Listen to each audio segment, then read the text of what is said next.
Beh, Macci, a scuola come andavi? Benissimo in tutte le materie. Bravo, Sì, bravo, a parte bravo. geografia. Vabbè, dai, geografia, insomma. Sì, ma no per colpa mia, per colpa della professoressa. Questa qua si era incavarita pesantemente nei miei confronti. Cos'è che si era? Incavarita. Sarà accanita? No, se è diverso, cioè un can si accanisse e ancora.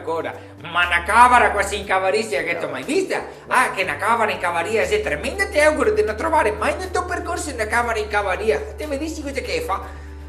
Io sento cosa che fa? No. Mia nonna a casa che aveva un recinto una volta, pieno di cavare, un giorno si va in cavarie e dal nervoso che tira via tutto il recinto e che tira via.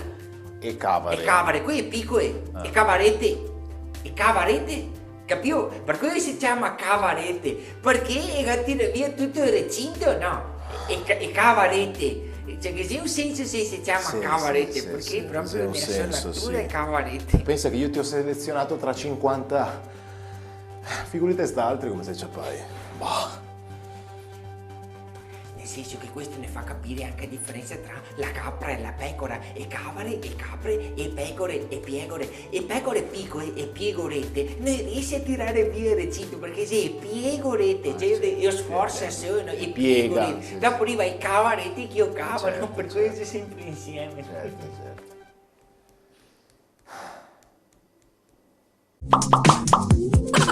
Benvenuti a MasterChef, io sono il più grande chef di tutti i tempi, il più grande chef del mondo, forse oserei dire il più grande chef di tutti quanti i pianeti dei Mestre e dintorni. Comunque, il primo che qui a MasterChef mi porterà un piatto convincente vincerà la bellezza di 3.000 euro in gettoni d'oro.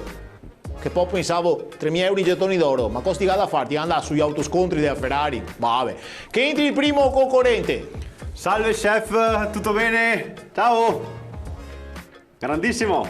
More, ciao chef, tutto bene, more, e come stai? E ora cosa facciamo a Capodanno? Cosa sei tutta sta confidenza? Abbiamo mai mangiato 3 mesi insieme? No, era un... E ora ti dai una calmata? Sì, era un Manco arroganza! Era solo un saluto Ma, così. ascolta, permise un no. Dai. Scusi, non ho ancora visto il piatto? No, questione di educazione, sì, no. Ma non ho ancora visto il piatto, che educazione è? Non voglio vederlo, non voglio Cosa vuol dire non voglio vederlo? Mi manda via così? ciò. Ma sto qua, è proprio vero che la mamma dei cretini è sempre incinta. Ah sì? E quando nasce tuo fratello?